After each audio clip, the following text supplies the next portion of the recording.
Snoop Dogg and D.I.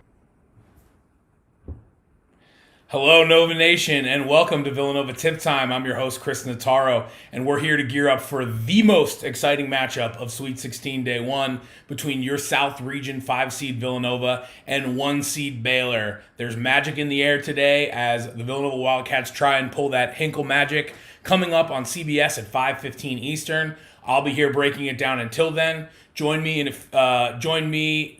few minutes, we're going to have very special guest and fellow 2009 alum Chris Bellotti from the Full 40 Villanova podcast.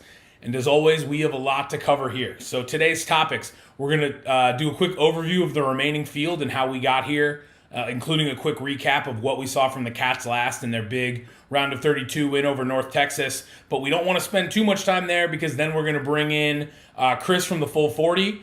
We'll introduce Baylor. We're going to talk a little bit about the lack of Nova love in the media. And then, of course, we're going to talk a lot about tonight's game plan and matchup imperatives, and maybe even sprinkle in some of that gambling talk for the gamblers out there among us.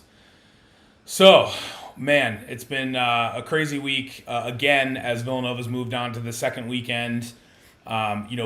Many of us know the experts, the so-called experts, have been down on Nova for a little while, and we heard another week of that coming into a game where I'm feeling great energy coming into the day.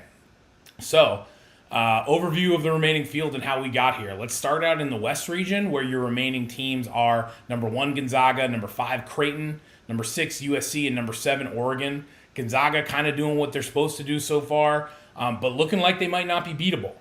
And Creighton exceeding expectations by making it this far, given the tumultuous end of the season that they had. A lot of folks counted the Big East out today as Creighton takes on Gonzaga and Nova takes on Baylor, but have to be rooting for our friends across the Big East, especially Creighton today taking on Gonzaga. And then USC and Oregon sets up a rematch for conference foes. USC actually won this game first time around. They played once this season earlier in February. USC won that game, setting up a rematch for today.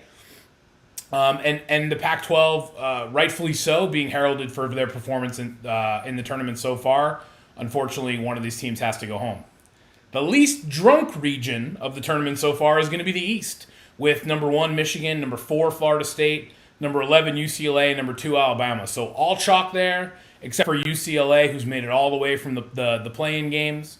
Michigan, have to point out that Michigan is the lone remaining Big Ten member, a member of the field. And Alabama, and shout out to former Villanova Wildcat Javon Quinterly, have shined as one of the teams that can certainly go the distance. And then over to the most drunk region, we have the Midwest, where you have number 8 Loyola Chicago and number 12 Oregon State coming down to the wire right now. Looks like Oregon State's up 7 with about 40 seconds left, so Oregon State looking pretty decent there. And then later on, we'll see Syracuse taking on number 2 Houston. So finally, onto our own region. We have the Villanova Wildcats taking on the number 1 seed overall Baylor, who made fairly easy work of Wisconsin last week and has looked like one of the best teams in college basketball all year. But we'll put a pin in that. Come back to that later.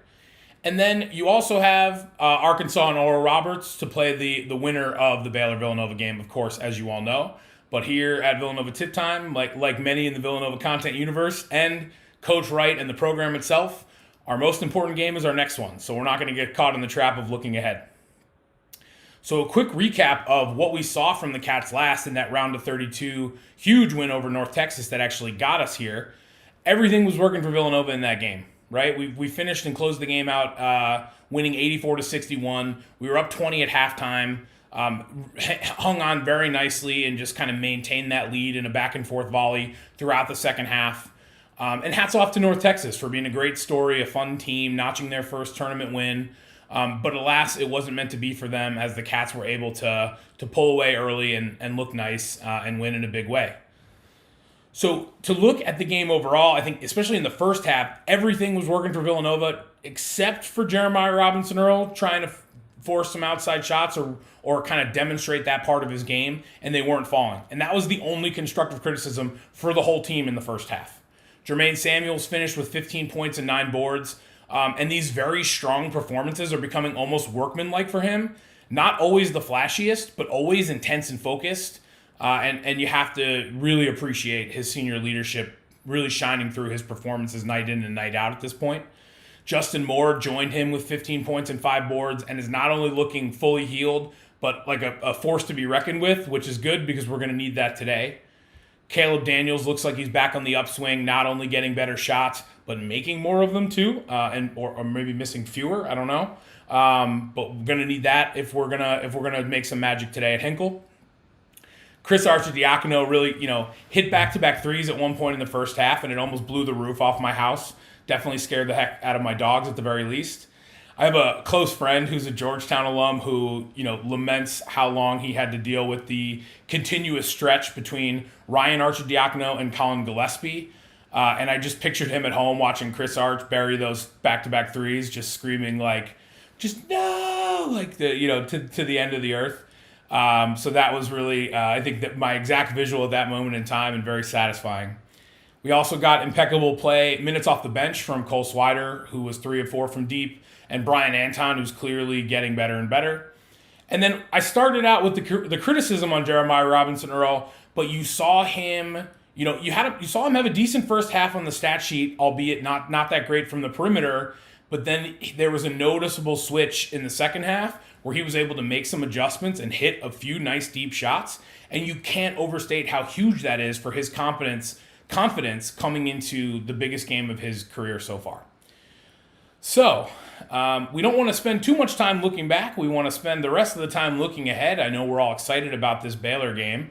So without further ado, I'm going to bring in a very special guest, co-host of the Full 40, along with his partner in crime, Rob, who's joined us on all of our post games on Clubhouse so far.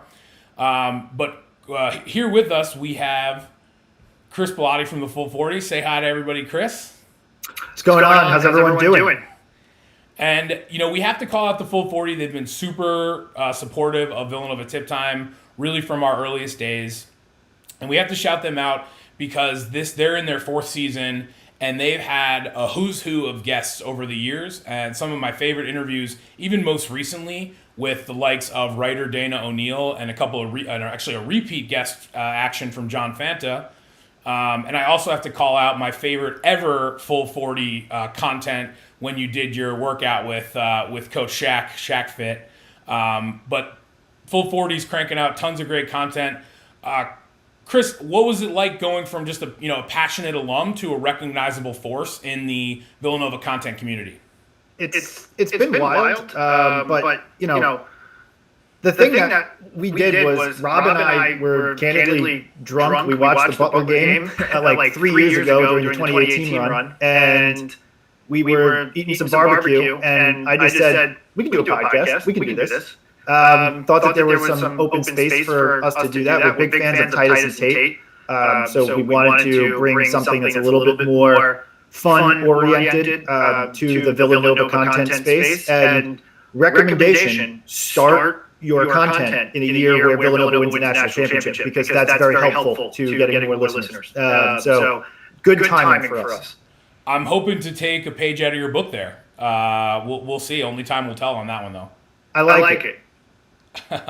What's your assessment on the last month roller coaster we've been on as a team? And for many of you that I would assume most of you watching this show also listen to the Full 40, so you've heard Chris and Rob talk a lot about this roller coaster we've been on. But Chris, what's your assessment of this roller coaster we've been on and now heading into Baylor? Well, I think the one thing is to remember is we've been fortunate. I mean, in 2018 we got the broken hand bug, but none of those were season-ending injuries. So we've been fortunate over the last 6, 7, 8 years on the injury front, and unfortunately, karma sometimes catches up to you. So Colin Gillespie going down was a big loss for this team. You talk to anybody in the media, you talk to anybody in the program, that's a big loss. But I think the last 2.5, 3 weeks have been one of Jay's best coaching jobs of his career, getting this team refocused, playing differently. This is a different team than we saw for most of the season. And I really like how this team looks right now. It's coming together quickly. Jay said that he simplified the defense. You've seen that with some zone, some 1-2-2 press. A little bit less switching D, or they're throwing more wrinkles in there, but all simple type stuff, easy to digest things. So, the benefit is that Jay's done a great job at that. These guys are wired, like just the culture of the program is just showing up big time. And they're dangerous right now. They're really dangerous, and I wouldn't want to be Baylor because you have to prepare for a national championship coach, two-time national championship coach, I might add. Plus, you have the unfortunate situation of you have no game film to look at other than against like Winthrop and North Texas. What else are you going to look at? The first 28 games, the first 20-plus games of the season are worthless. Throw them in the garbage because Colin wasn't there. I'd be remiss if I didn't throw in here, on Clubhouse post game from the North Texas game. That was something we talked about with Daniel Ochefu and Kevin Rafferty. There's no coach on the planet that Baylor wanted to have a week to prepare for them than Jay Wright.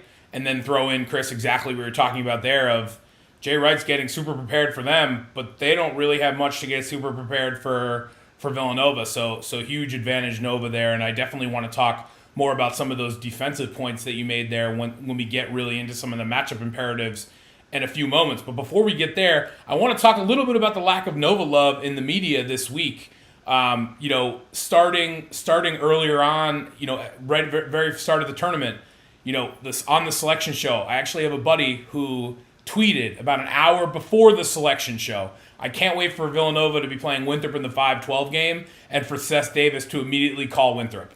And it played out to a T an hour later on the selection show. But that was really the start of it. And then since then, it really hasn't improved. It's been a constant just kind of counting them out. Chris, what are you seeing? Yeah, I mean, when you think about it, the media decided that the narrative was set, that Villanova's season was over, Colin Gillespie's injury was it. And, it's one of those things where they looked at two losses, 2 points to Providence, 1 point to Georgetown, on a perfect free throw shooting day from Georgetown, which is just like so unusual, and say, well, this team's clearly done, stick a fork in them, they're over. And they've been still trying to push this narrative, and I think the narrative's a bad one. If I'm Scott Drew and I'm the Baylor Bears, I'm just thinking to myself, yeah, these media guys have no idea what they're talking about right now, because this is a team that's like renewed. It's like a Easter's in a week. This is like a resurrection of the Villanova basketball team. Right. Exactly right. The kind of capped off this week though. To your point, I would imagine Baylor's not counting Villanova out by any means, but it was interesting because Andy Katz from March Madness did his sort of power rankings of teams remaining in the field, and he had Nova 15th and Creighton 16th, which was preposterous by any argument. What did you make of that? Absolutely wild stuff. I mean, just if you listen to him try and talk his way through that, it was a disaster, just an unmitigated disaster. Wild stuff. But it was the biggest problem was he was just trying to say, like, I'm trying to say what teams looked impressive. And Arkansas didn't exactly look impressive.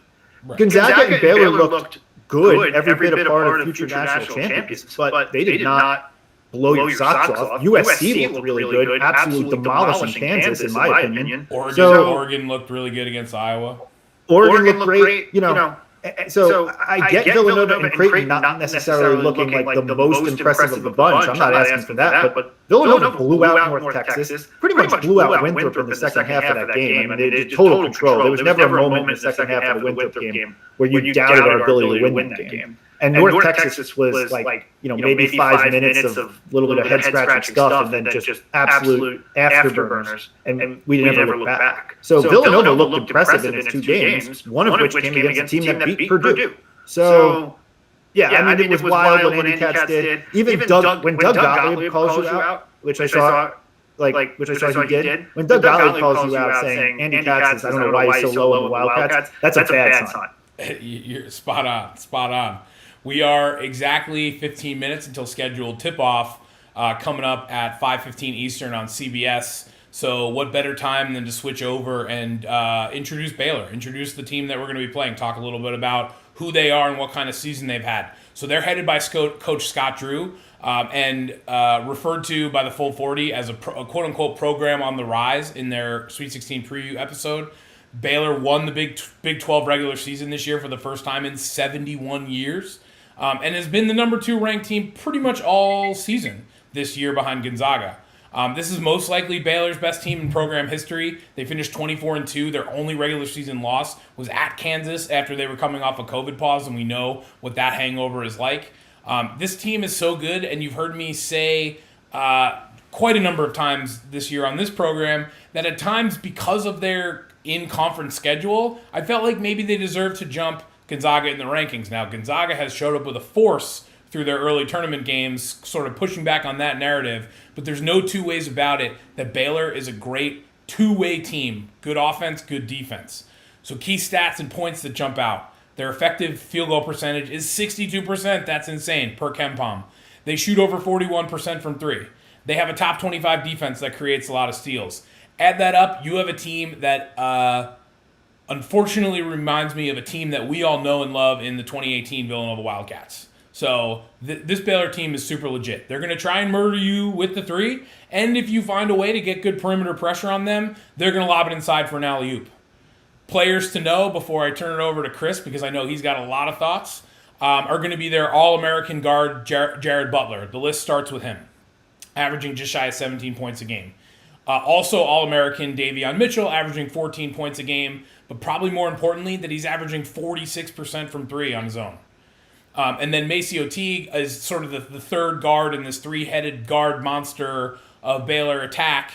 And Maceo Teague averaged 16 points in his own right. A couple other players to call out, Matthew Mayer, the mullet man and sharpshooter. And then Jonathan Chamwa Chechua, who is always ready on the inside for an alley-oop when one of his teammates can't create the three. So that was a mouthful, but that was the rundown on kind of the basic bio on Baylor. Chris, how are you feeling about this Baylor team and what we expect to see today? Look, Baylor's really good. You took the words out of my mouth. I think this team has a lot of Villanova 2018 to them. And they've been awesome all year. I do agree with you that at times during this year, I think that they looked better than Gonzaga. The two of them have been anointed all year as the eventual national championship contenders. And credit to them, and credit to Scott Drew, who's built an incredible program out of really nothing. I mean, the last time they went to the Final Four was like 1950. So they've had two Elite Eights under his reign. He's an impressive coach, not a championship coach yet, but he's getting there. And this, as you said, is his best team, and they shoot the ball really well. They don't play. They play quick, especially relative to us. Everyone plays quick relative to us. But they're not like overly quick. They're not they're not like St. John's quick to liken it to an opponent we saw twice this year. Right. But they will exploit holes in the defense. They will do it early in the shot clock if they get open, or they're comfortable going later into the shot clock. To me, the story of this game is who controls the tempo. If Villanova plays to the tempo that they want to play, which is slower, this game will be in the high 50s, mid 60s, maybe the low 70s if it's a hot shooting night for both teams. Look, if either team shoots the lights out, forget it. This game is, and the other team doesn't, you throw the game plan out the window. If they shoot really hot, then I don't know if there's much we can do. You got to hope for an average night at best from them, and then we have to shoot the ball well in that case. But tempo-wise, we can hold them to a slower tempo than they're comfortable with. And I think we can. I have us down to win this game. On the record is winning this game. You took the words out of my mouth with the sort of the first question on, does this game come down to something? Does this game come down to the 3-point percentage? Almost assuredly. Like if one team is clearly shooting better than the other, I think that's all you need to know. But beyond that, your attention switches to the defense, and you alluded to that earlier. Baylor is going to get 3-point shots. They're going to shoot a lot of them. They're going to shoot a lot of contested threes. Defending the perimeter has been a weakness at time for Villanova this season. Is this the story of the game? Yeah. Well, here's the thing. If you want to look at how to beat Villanova, which we've likened this Baylor team to, 2018 Villanova. Look at a team that beat 2018 Villanova, Butler. Butler beat 2018 Villanova. Butler's had our number in Hinkle Fieldhouse, by the way, which we're playing today's game. We need to beat Butler to Baylor. Say that again, sorry. We need to beat Butler to Baylor. Yes. And so how do you do that? You slow the game down. you eat the shot clock when you're on offense. In some ways, I would say our best defense is a long shot clock offense. To slow the game down. And then look, Jay's going to throw a number of different defenses at them to try and slow them down. He's going to throw that 1-2-2 press, no desire to get any steals with that 1-2-2 press, just to try and get them to take 10 seconds off that shot clock. But if we overcommit in that 1-2-2 press, forget it. They're going to burn us. So that's a flash that look and get right back into position. He'll throw zone a little bit in there, but if they get comfortable shooting over that zone, it's going to get ugly. So Jay's got his hands full guarding this team. The one benefit that we have is that, and this is unusual, we're actually a little bit bigger than they are. So if we're able to stick with them on the perimeter, we do have the height advantage. So, got to be active feet. You might see more Antoine and Slater in this game as a result. And Archidiakono, who's 6'5", he's actually bigger than he looks. And I think that those players are the key to the game defensively. It's interesting, and this is for the listeners, for all the times that I've talked to Chris this week, if I were to make a word chart, there are a couple of words that stick out. Number 1, rock fight. Number 2, guaranteed muck up. And it sounds, Chris, like you're all over that being the ticket to beating this Baylor team, and I have to agree that seems like the obvious game plan. Switching gears over to the offensive side of the ball for us, in addition to kind of drawing out the possessions and taking the full clock, Baylor creates a lot of steals. So one of the keys to the game, in my opinion, is going to be mission protect the rock. So Chris Arch and Justin Moore. That's also, I think you're going to see opportunities for Caleb Daniel, Brian Antoine. Everybody's got to be protecting the ball, right, Chris? Yeah. This is a value every possession, value the basketball game. When I say value the possession, I mean like when we have the ball, we have to take a long time and take full advantage of it. Don't take any dumb looks, bad looks, and every bad look is an opportunity for them to come down and hit a free. So we have to value every possession like it's our last. And then, protect the rock.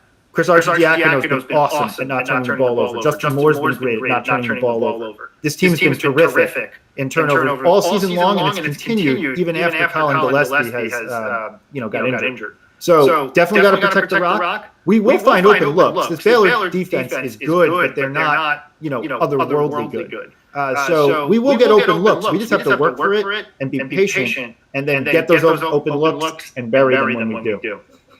As far as matchup imperatives on the Villanova side go, bright lights, big stage for pending NBA draft pick Jeremiah Robinson Earl. Again, sort of a cold perimeter shooting performance in the first half in the last game. Came on really nice and strong towards the end of the game, building that confidence going into tonight in what's got to be the most important game of his career so far, right? Absolutely. I mean, it's crazy that we've gotten this far into the pregame show and didn't bring up J-Rob, but he has a matchup advantage down low versus Baylor and at the 4 slot versus Baylor. He can exploit that. I think for this team to win, I think J-Rob's got to put up north of 20 tonight. I think he's going to. I think him and Jermaine Samuels and Justin Moore carry the offensive load. Get a couple of threes mixed in from recently hot Caleb Daniels and Cole Swider and Brian Antoine. I think you have the recipe for a big upset and Jay Wright's best win in a very long time. I know the real basketball X's and O's purists think that a comment like I'm about to make is incredibly sort of fluff or nonsense, but I really believe it, like deep in the bottom of my heart, that focus and intensity that we've seen from this team in the last couple games is such an important barometer going into today and what you want to see, particularly on defense, but I would say kind of through and through on both sides of the ball. And it gets back to this sort of theme that we've been talking about a lot between the fact that you are either the predator or you are the prey. And Villanova has been in that top dog spot all season because they're the biggest game on every conference opponent's calendar. And now they get to sort of enjoy the other side of that equation where the pressure's off. It's a little easier as long as you bring that intensity and you bring that focus. You can take on predator mode if you're this Villanova team, who is certainly not a Cinderella. And I like them to be able to do that with the pressure off. Chris, any last thoughts? Because we are coming down to the wire here, my friend. Yep, we are coming down to the wire. I would say the Kansas game in late 2018 2019, sorry, when we won on a late Jermaine three. That's the kind of game plan here. And I think that will be what Jay does. Slow it down, create a rock fight, timely shots late. I like us to win, Chris. I really do. I think Jay's going to pull a rabbit out of the hat here. Baylor's got all the pressure on them, and they have to face two-time national champion Coach Wright and the Villanova Wildcats. I like our Villanova Wildcats to move on, win again on Monday, and go to the Final Four. Whew! I love it. I have to add in closing, I think we really have the ingredients for magic today. Had that kind of nervous, excited, positive attitude, energy today, all day. We have the ingredients for magic here against Baylor. Nobody counting on Villanova to win. We haven't been in that position in what seems like forever. And this team, even without Colin Gillespie, has more than enough talent to take this game and earn our slice of Hinkle magic. So with that, that's going to do it for us here on Villanova Tip Time. You can catch my guest Chris Bellotti along with his partner Rob Dormish on the Full 40 Villanova podcast, a weekly drop from them. Bonus episode coming if we do win tonight and they have to preview the Elite Eight. Don't forget to join us for postgame on Clubhouse immediately following the Villanova Baylor game. That'll be Chris, myself, and Rob will join us, as well as hopefully some special guests. And we're as excited as it gets for the oh-so-sweet 16. Ladies and gentlemen, it's tip time.